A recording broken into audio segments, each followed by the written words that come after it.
Caribbean सागर के बीच एक परिवार अपनी यॉट पर छुट्टियां मना रहा होता है। माँ जूलिया तैरने के लिए पानी में कूद जाती है। आराम करते समय उसे कुछ अजीब महसूस होता है, लेकिन क्योंकि आसपास कुछ दिखाई नहीं देता, वह सोचती है कि शायद उसका भ्रम होगा। कुछ सेकंड बाद वही अजीब एहसास फिर होता है। इस बार भी कुछ नजर नहीं आता, लेकिन अब वह घबरा जाती है और यॉट की तरफ तैरना शुरू करती है। तभी अचानक कोई उसकी टांग खींचने लगता है और वह मदद के लिए जोर जोर से चिल्लाने लगती है। उसकी बेटी कैसी हेडफोन लगाकर म्यूजिक सुन रही होती है, इसलिए उसे कुछ सुनाई नहीं देता। पति टॉम और बेटा बेन मछली पकड़ने में व्यस्त होते हैं। जूलिया पानी के ऊपर टिकने की कोशिश करती है, लेकिन मुंह में पानी जाने की वजह से चिल्लाना मुश्किल हो जाता है। थोड़ी देर बाद टॉम को एहसास होता है कि काफी देर से उसने जूलिया को नहीं देखा। वह यॉट पर उसे ढूंढता है और फिर अपनी पत्नी को खतरे में देख लेता है। वह बच्चों को बुलाता है, यॉट को उस तरफ ले जाता है और पानी में कूद जाता है। जल्दी से जूलिया तक पहुंचकर उसे संभालता है और यॉट की ओर तैरता है। बच्चे दोनों को ऊपर खींच लेते हैं। परिवार जूलिया को संभालता है, लेकिन जूलिया खुद को समझाती है कि शायद लहरों की वजह से ऐसा हुआ होगा। रात को सब मिलकर बेन का जन्मदिन मनाते हैं। कैसी को उसके बॉयफ्रेंड का कॉल आता है, तो वह लैपटॉप लेकर बाहर चली जाती है। वीडियो कॉल में उसका बॉयफ्रेंड दिखाता है कि शहर के ऊपर बड़े बड़े काले बादल छा गए हैं। कॉल ग्लिच होकर फ्रीज हो जाती है। कैसी यह बात परिवार को बताने आती है, लेकिन टॉम कहता है कि शायद जमीन से दूर होने की वजह से सिग्नल कमजोर है। तभी सबको एक आवाज सुनाई देती है। वे सब बाहर जाते हैं और देखते हैं कि व्हेल मछलियों का एक समूह गुजर रहा है। टॉम समझाता है कि व्हेल मछलियां हमेशा पृथ्वी के मैग्नेटिक फील्ड को फॉलो करती हैं, लेकिन जब तूफान आता है तो वे कंफ्यूज हो जाती हैं। अचानक यॉट जोर से हिलती है और बेन गिर जाता है। टॉम को चिंता होती है कि कहीं यॉट को नुकसान तो नहीं पहुंचा, इसलिए वह डाइव करके नीचे चेक करने चला जाता है। कुछ देर बाद वह सतह पर वापस आता है, लेकिन उसके कंधे पर एक बड़ा घाव होता है। जूलिया तुरंत उसका जख्म सीती है। टॉम बताता है कि पानी के अंदर उसे ऐसा लगा जैसे उसके पीछे कोई बहुत बड़ा जीव था, लेकिन जब उसने मुड़कर देखा तो प्रोपेलर से कट लग गया। वह कहता है कि जो भी चीज थी बहुत बड़ी थी। टॉम को यॉट पर काफी नुकसान दिखाई देता है, इसलिए उन्हें मदद बुलानी पड़ती है। जूलिया बार बार रेडियो पर कोशिश करती है। कैसी फोन पर सिग्नल ढूंढती है, लेकिन कुछ भी काम नहीं करता। तभी कैसी को एक अजीब सा जीव दिखाई देता है और वह चिल्ला उठती है, लेकिन वह तो बस बेन होता है जो मास्क पहनकर मजाक कर रहा होता है। कुछ देर बाद यॉट पूरी तरह बंद हो जाती है और समुद्र के बीच में फंस जाती है। जूलिया रेडियो में एक आवाज सुनती है, लेकिन आवाज इतनी खराब होती है कि उसे कुछ समझ नहीं आता। टॉम परिवार को बताता है कि उनके पास सिर्फ 4 दिन का खाना पानी बचा है और अब उन्हें किसी मछली पकड़ने वाली नाव का इंतजार करना होगा। अचानक रडार पर कुछ डिटेक्ट होता है और परिवार को एक अजीब सी आवाज सुनाई देती है। सब दौड़कर बाहर आते हैं और हैरानी से देखते हैं कि कई सारे उल्कापिंड जमीन पर गिर रहे हैं। जहाँ जहाँ उल्कापिंड गिरते हैं वहाँ बड़े धमाके होते हैं। एक उल्कापिंड पानी में उनके पास गिरता है तो टॉम तुरंत यॉट को चलाने की कोशिश करता है। इंजन मुश्किल से चलता है, लेकिन तभी एक और उल्कापिंड उस इलाके को हिट करता है। परिवार डर के मारे एक दूसरे को कसकर पकड़ लेता है। तभी टॉम को समझ आता है कि जो आग के गोले गिर रहे हैं वे उल्कापिंड नहीं बल्कि सैटेलाइट्स हैं। उसी वक्त बेन देखता है कि यॉट से धुआं निकल रहा है। टॉम चेक करता है और कंफर्म होता है कि इंजन खराब हो गया है। हवा तेज होने लगती है तो फैमिली यॉट के अंदर छुप जाती है, बिना ये नोटिस किए कि कंपास बहुत तेजी से घूम रहा है। यॉट जोर जोर से हिलने लगती है। बेन फिर से गिर जाता है और इस बार उसे चोट भी लग जाती है। लहरें तेजी से यॉट से टकरा रही होती हैं। टॉम स्ट्रगल करके बाहर जाता है और लाइफ जैकेट्स लेकर आता है। तभी पावर चली जाती है। टॉम तुरंत पावर बॉक्स का बटन प्रेस करता है और लाइट वापस आ जाती है। उस वक्त बेन नोटिस करता है कि जूलिया की नाक से खून बह रहा है। जूलिया को चक्कर आने लगते हैं, जबकि कैसी सिंक पर जाकर उल्टी कर देती है। टॉम रेडियो ट्राई करता रहता है पर सिग्नल नहीं मिलता। अचानक एक तेज हाई पिच्ड नॉइज आती है और हवा और भी स्ट्रांग हो जाती है। जूलिया दरवाजे बंद करने की कोशिश करती है, पर एक हैच खुल जाता है और हवा खिड़कियां तोड़ने लगती है। टॉम एक फ्लेयर जलाता है और थोड़ी देर बाद अंधेरा छा जाता है। अगली सुबह फैमिली शॉक में उठती है कि वो स्टॉर्म से बच गए हैं, लेकिन यॉट आधी तबाह हो गई होती है। जब वो बाहर आते हैं तो देखते हैं कि समुंदर का पानी गायब हो गया है और यॉट अब जमीन पर अटकी है। सब ये देखकर शॉक में आ जाते हैं। कैसी सिग्नल चेक करती है पर नेटवर्क बिल्कुल डाउन होता है। बेन 2 मरे हुए केकड़ों से खेलने लगता है। टॉम कंपास चेक करता है और देखता है कि वो उल्टा हो गया है। ये आखिरी बार 7 लाख साल पहले हुआ था। कैसी को लगता है कि उसका बॉयफ्रेंड मर गया होगा और वो टूट जाती है। जब जूलिया उसे समझाने आती है तो कैसी उसे दूर कर देती है और छुपने चली जाती है। जूलिया और टॉम बची हुई सप्लाईज देखते हैं। बेन अपने बर्थडे बलून्स एक पत्थर से बांध देता है ताकि शायद कोई बचा हुआ सर्वाइवर देख ले। टॉम फिर रेडियो ट्राई करता है और इस बार एक आदमी से कनेक्शन हो जाता है। उसका नाम नाव होता है और वो एक सबमरीन का कैप्टन होता है। उसकी सबमरीन भी लैंड पर अटक गई है। वो कंफर्म करता है कि मैग्नेटिक पोल्स रिवर्स हो गए हैं, इसलिए ओशन पीछे हट गया है और जमीन डूब गई है। वो कहता है कि उसने अभी तक और सर्वाइवर्स नहीं देखे और कम्युनिकेशन सिस्टम्स बिल्कुल डाउन हो गए हैं। वो मजीद ये भी कहता है कि पोल्स फिर रिवर्स होंगे और शायद एक हफ्ते में समुंदर वापस आ जाएगा। वो फैमिली को वार्न करता है कि जितना हो सके ऊंची जगह चढ़ जाओ, क्योंकि जब पानी वापस आएगा तो वो बहुत खतरनाक होगा। वो बोलता है उसका पार्टनर क्रैश में मारा गया और सबमरीन में बस 3 लोगों की ही जगह है। जूलिया और टॉम उससे कहते हैं कि प्लीज हमारे बच्चों को बचा लो। वो उन्हें अपने कोऑर्डिनेट्स दे देता है। टॉम कैलकुलेट करता है कि सबमरीन तक पहुंचने में 2-3 दिन लगेंगे। वो फैमिली से कहता है आज रात अच्छे से आराम कर लो, कल सुबह हम निकलेंगे। अगली सुबह फैमिली सामान पैक कर रही होती है, तभी टॉम को पास में कुछ हिलता हुआ दिखता है। वो एक लंगड़ा आदमी होता है जिसके हाथ में हार्पून होती है और साथ में एक कुत्ता लगातार भौंक रहा होता है। टॉम उसके पास जाता है और उसे पानी की बोतल देता है, लेकिन वो आदमी कुछ ऐसी भाषा में बोलता है जो टॉम समझ नहीं पाता। पानी पीने के बाद वो अजनबी अचानक टॉम के सिर पर बोतल मारता है और चेहरे पर जोर का लात मार देता है। जूलिया डर के मारे भागती है, लेकिन तब तक देर हो चुकी होती है। वो आदमी टॉम के पेट में हार्पून घुसा चुका होता है। टॉम कुछ पल तक तड़पता है और फिर वो उसकी गर्दन भी काट देता है। फिर वो आदमी जूलिया के पीछे भागता है और उस पर हार्पून फेंकता है, जिससे उसके कंधे में चोट लग जाती है। जूलिया दर्द सहते हुए यॉट के अंदर भागती है और बच्चों को बोलती है कि छुप जाओ। वो दरवाजा लॉक कर देती है। कैसी और बेन सोफे के अंदर घुस जाते हैं। जूलिया उन्हें फ्लेयर गन पकड़ाती है और खुद एक चाकू लेकर बाथरूम में छुप जाती है।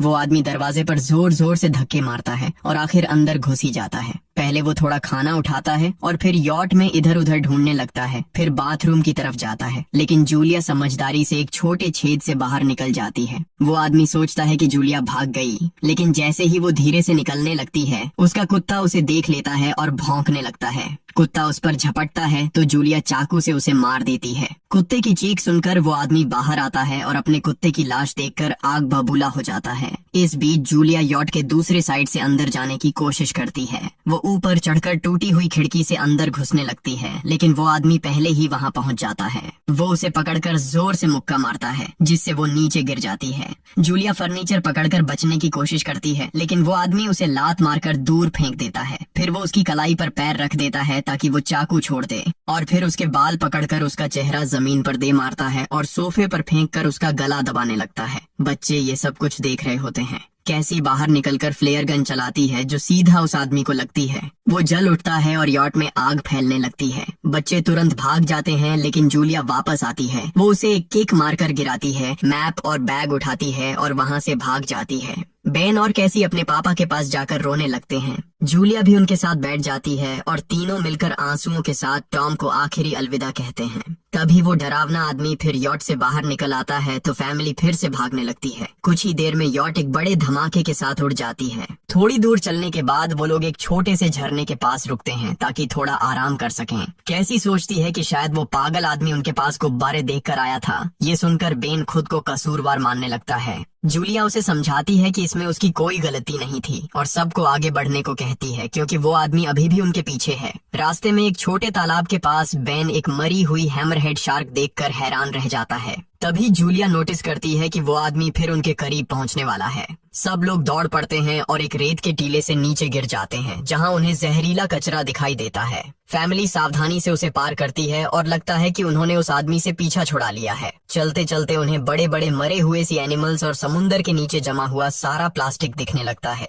बेन धीरे धीरे चलने लगता है तो जूलिया समझ जाती है कि वो डिहाइड्रेशन के करीब है। वो सबको रुकने को कहती है। जब वो पानी की बोतल देखती है तो उसे झटका लगता है। बोतल में पानी लगभग खत्म हो चुका होता है। कैसी को एहसास होता है कि शायद उसने बोतल ठीक से बंद नहीं की थी। जूलिया गुस्से में चिल्लाती है कि उसकी लापरवाही की वजह से पानी खत्म हो गया। कैसी जवाब देती है, क्या फर्क पड़ता है, वैसे भी हम बचने वाले नहीं हैं। दोनों के बीच लंबी बहस होती है, फिर भी फैमिली आगे चलती रहती है। कुछ देर बाद उन्हें एक क्रैश हुआ प्लेन मिलता है। अंदर कुछ हिलता डुलता देख सब डर जाते हैं, लेकिन वो सिर्फ कुछ पक्षी होते हैं। फैमिली तय करती है कि रात यहीं प्लेन के अंदर गुजारेंगे। वो थोड़ा सा स्नैक शेयर करते हैं और जूलिया को टॉम की जैकेट में एक फैमिली फोटो मिलती है, जिसे देखकर उसका दिल टूट जाता है। कैसी पूछती है, मॉम आप और डैड की लव स्टोरी क्या थी? जूलिया मुस्कुराकर बताती है, टॉम हॉस्पिटल में मेरा पेशेंट था। फिर एक दिन उसने फूल और एक प्यारी सी कविता देकर अपना प्यार जताया था। रात के बीच में कैसी प्लेन से बाहर जाती है। तभी वो डरावना आदमी उसे पीछे से पकड़ने की कोशिश करता है, लेकिन जूलिया अचानक पीछे से उस पर टूट पड़ती है और बार बार चाकू से वार करके उसे मार देती है। कैसी अपनी माँ को गले लगाकर शांत करती है। अगली सुबह उस आदमी की लाश पर कीड़े गुंड पड़े होते हैं। फैमिली नोटिस करती है कि उसके शरीर पर कई काटने के निशान हैं, मतलब इस एरिया में कोई खतरनाक जीव छिपा हुआ है। जैसे ही वो लोग वहाँ से निकलते हैं, केकड़े उसके मुंह से बाहर निकल आते हैं। कुछ घंटों बाद जूलिया और कैसी मैप देख रही होती हैं, लेकिन बेन धीरे से आगे निकल जाता है। जूलिया चिल्लाती है, रुक जाओ, लेकिन बेन एक तालाब में झुककर पानी पीने लगता है। जूलिया तुरंत उसे खींचकर बाहर निकालती है और समझाती है कि अनजान पानी उसे बीमार कर सकता है। धूप बहुत तेज हो जाती है तो फैमिली अपने सिर कपड़ों से ढक लेती है। बेन को चक्कर आने लगते हैं। तभी उन्हें कुछ पुराने कुर्सियां मिलती हैं और जूलिया कैसी उनसे एक टेम्पररी शेल्टर बना लेती हैं। जूलिया बेन को इंजेक्शन लगाती है और तय करती है कि वो रात वहीं बिताएंगे। सुबह जूलिया एक अजीब सी आवाज सुनकर उठती है।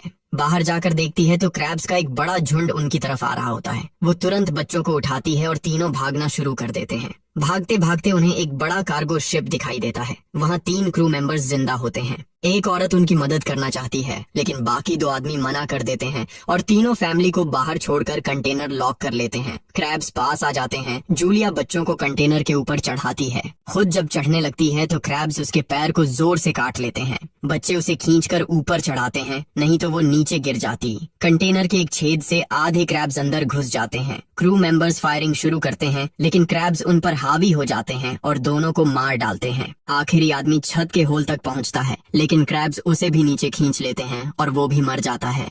जूलिया अपने जख्म पर पट्टी बांधती है और बेहोश हो जाती है। कुछ देर बाद जब वो उठती है तो खुद को रेत के तूफान के बीच अकेली पाती है। वो घबराकर बच्चों को ढूंढने लगती है।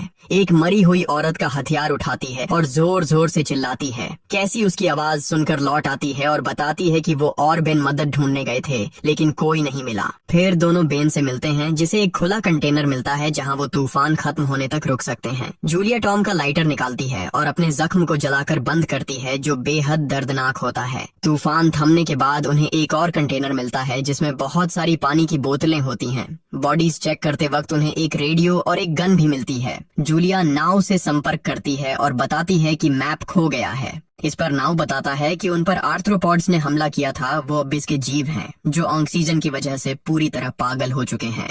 अब नाव फैमिली को जल्दी करने को बोलता है, क्योंकि उसके इंस्ट्रूमेंट्स ने कैलकुलेट किया है कि समुद्र उम्मीद से ज्यादा जल्दी वापस आएगा और उनके पास सिर्फ कुछ घंटे बचे हैं। वो एक फ्लेयर शूट करता है और फैमिली उस दिशा में चलना शुरू करती है। लंबी वॉक के बाद फैमिली को एक टूटा हुआ टॉयलेट मिलता है जिसमें बेन पेशाब करता है। अब वो लोग आखिरकार सबमरीन को पास ही देख लेते हैं, लेकिन वहाँ पहुँचने के लिए उन्हें एक बड़ा चट्टानी रास्ता पार करना होगा। जैसे ही वो रास्ते से गुजरते हैं, दीवारें हिलने लगती हैं और पत्थर गिरने लगते हैं, जिससे एक भयानक रॉक स्लाइड हो जाता है। जूलिया तुरंत अपने बच्चों को साइड में धक्का देती है और खुद भी पीछे हट जाती है ताकि कुचली न जाए। अब एक पत्थर की दीवार उनके बीच आ गई है। जूलिया बच्चों से कहती है कि वो बिना उसके आगे बढ़ जाए, लेकिन कैसी मना करती है और जोर देती है कि उसकी माँ को चढ़ने की कोशिश करनी चाहिए। बहुत बहस होती है और चिल्लाने के बाद जूलिया वादा करती है कि वो बाद में अपने बच्चों को ढूंढ लेगी। मजबूर होकर कैसी अपने भाई को खींचकर आगे ले जाती है। बच्चे चट्टानी रास्ता चढ़कर सबमरीन की तरफ भागते हैं, लेकिन वहां पहुंचकर देखते हैं कि नाव बाहर खून में लथपथ पड़ा है। वो समझाता है कि उसके लिए सब खत्म हो गया है और अब बच्चे सबमरीन ले सकते हैं। ये सोचकर कि एक एक्स्ट्रा जगह होगी, कैसी वापस अपनी माँ को ढूंढने भागती है। तभी जूलिया केकड़ों को आता देखती है और वो फायरिंग शुरू कर देती है। कुछ केकड़ों को वो मार देती है, लेकिन झुंड बहुत बड़ा होता है और सबसे लड़ना मुश्किल हो जाता है। उसी वक्त कैसी दीवार के ऊपर दिखाई देती है और हाथ आगे बढ़ाती है तो जूलिया अपने घायल पैर के बावजूद तेजी से चढ़ना शुरू करती है। कैसी की मदद से वो दूसरी तरफ पहुंच जाती है और दोनों साथ में सबमरीन की तरफ भागते हैं। बेन पहले से ही ऊपर खड़ा होता है और फायर खोल देता है ताकि केकड़े डिस्टर्ब रहें जब तक फैमिली ऊपर चढ़ जाए। केकड़े नाव के शरीर तक पहुंचते ही तुरंत उसे खाने लग जाते हैं। जूलिया गन उठाती है और फायरिंग जारी रखती है जब तक बच्चे अंदर चले जाएं। जब वो सुरक्षित हो जाते हैं, जूलिया समझती है कि गोलियां खत्म हो गई हैं, तो वो गन केकड़ों पर फेंक देती है और अपने बच्चों के साथ अंदर चली जाती है। फैमिली हैच को अच्छे से लॉक करती है और खिड़की से केकड़ों को सबमरीन के चारों तरफ देखती है। इसी वक्त समुद्र वापस आ जाता है तो तीनों तुरंत अपनी सीटों पर बैठकर बेल्ट पहन लेते हैं और एक दूसरे का हाथ पकड़ लेते हैं। तेज लहरें सबमरीन को जोर जोर से इधर उधर फेंकना शुरू कर देती हैं, जिससे जूलिया को पूरी जर्नी के विजन दिखने लगते हैं और कैसी उल्टी कर देती है।